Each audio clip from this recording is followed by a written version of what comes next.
এরপর দেখো answering question, poem থেকে তোমাদেরকে 8টা দিয়ে দিবে, 5টা আনসার করতে হবে। প্রথমটা কি, how does the parent show care for the child in the poem whose child is. তাহলে কি ইংরেজিতে আজকের কবিতা থেকে প্রশ্নের উত্তরগুলো আমরা দিব এবং হচ্ছে 8টা থেকে 5টা আনসার করবো। এরপর এখানে কি বলছে, এটা কার সন্তান, কবিতায় পিতামাতা কিভাবে সন্তানের প্রতি যত্নশীল দেখাবে বা দেখান। তাহলে কি হবে, the parent shows care bye bathing, dressing, teaching the child good behaviour. বাবা মা শিশুকে কি করে, গোসল করিয়ে দেয়, পোশাক পরায় দেয়, ভালো আচরণ শেখানোর মাধ্যমেই কি হন, যত্নশীল হন মূলত। ঠিক আছে, শোজ কেয়ার, কীভাবে যত্নশীল হয়। এবার হচ্ছে what does the parent want the child to learn in the poem whose child is this. তাহলে এটাকার সন্তান, কবিতা অভিভাবকরা কীভাবে সন্তানকে শেখাতে চান। ঠিক আছে, the parent wants the child to learn how to be good and responsible. বাবা মা চান যে কি সন্তান ভালো এবং দায়িত্বশীল হতে শিখুক। তারপর হচ্ছে why childhood important according to the poem whose child. তাহলে আমাদের শৈশবকালটা কেন গুরুত্বপূর্ণ এই কবিতা অনুসারে। Childhood is important because it is a time for learning and development. তাহলে কি এটা শেখার এবং বিকাশের একটা কি সময়। এরপর দেখো ডি নাম্বারে বলছে why does the parent feel a sense of duty in the poem whose child is this.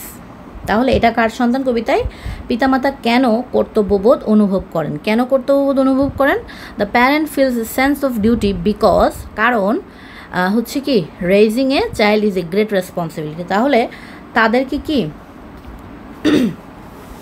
সন্তান লালন পালন করা একটি মহান দায়িত্ব বলে বাবা মা তার কর্তব্যবোধ অনুভব করেন। এরপর দেখো who is the second person to claim the child in the poem whose child is this. তাহলে সেকেন্ড পারসনটাকে, অর্থাৎ কার সন্তান এই কবিতায় দ্বিতীয় ব্যক্তি কে সন্তান দাবি করেছেন। তাহলে দ্বিতীয় ব্যক্তিটা কে ছিল, টিচার ছিল। তারপর হচ্ছে how does the teacher describe their role in the poem. তাহলে টিচারটা কীভাবে ভূমিকা, মানে তাদের ভূমিকা কীভাবে বর্ণনা করেছেন এখানে। The teacher describes their role as guiding and educating the children. তাহলে কি সেটা হচ্ছে কি করা, স্টুডেন্টকে পথ প্রদর্শন এবং শিক্ষিত করে তোলা আর কি। এরপর হচ্ছে what is the teacher's goal in the poem whose child. তাহলে এখানে টিচারের মূলত হচ্ছে লক্ষ্যটা কী ছিল, লক্ষ্যটা ছিল the teacher's goal is two educate and train the child for a successful future. তাহলে একটা ভবিষ্যতের জন্য, ভালো সফল ভবিষ্যতের জন্য তাদেরকে শিক্ষিত করা এবং ট্রেন করা।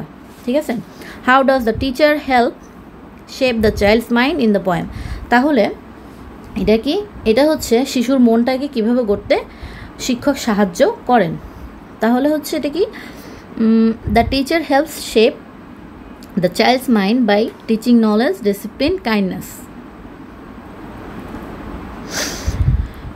তার লক্ষ্যটা কি, তার লক্ষ্যটা হচ্ছে মূলত শিক্ষক জ্ঞান, শৃঙ্খলা এবং দয়া শেখানোর মাধ্যমেই শিশুর মনটাকে কি করে, গঠনে সাহায্য করে। What values does the teacher instill in the child in the poem whose child is this. তাহলে দেখো এটাকার সন্তান কবিতায় শিক্ষক শিশুর মধ্যে কোন মূল্যবোধটা জাগিয়ে তোলেন। The teacher instil values of kindness and responsibility. তাহলে কি দয়া, তারপর হচ্ছে শ্রদ্ধা, দায়িত্ববোধ, এগুলো মূলত কি করে জাগিয়ে তোলেন। এগুলো তোমরা পোয়েমেই মূলত আনসারগুলো পেয়ে যাবে। এখান থেকে জাস্ট কি একটু দেখবা যে কীভাবে গুছায় লিখতে হয়। এরপর হচ্ছে টিচারের রোলটা, why is a teacher's role important. কেন এখানে টিচারের রোলটা ইম্পর্ট্যান্ট। তাহলে দেখো ইম্পর্ট্যান্ট কারণ হচ্ছে they guide children toward knowledge and success. তাহলে তারা কি করে, শিক্ষকের জ্ঞান এবং সাফল্যের দিকে তাদেরকে পরিচালনা করে টিচাররা স্টুডেন্টকে। এরপর দেখো what would happen if a child had no teacher according to the poem. তাহলে কি হবে যদি কোনো শিক্ষক না থাকে, তাহলে কি হবে, they would miss out on valuable education and life lesson. তাহলে তারা কি করবে, তারা তাদের মূল্যবান শিক্ষাটা এবং জীবনের পাঠ থেকে বঞ্চিত হবে, অর্থাৎ পড়ালেখা শিখবে না টিচার না থাকলে। ঠিক আছে, খারাপ দিকে চলে যাবে। এরপর দেখো what happens when a child receives support from both home and school in the poem whose child is this. তাহলে এটা কি বলছে, এটা কার সন্তান? কবিতায় যখন একটি শিশু বাড়ি এবং স্কুল উভয় থেকে সহায়তা পায় তখন কি ঘটে?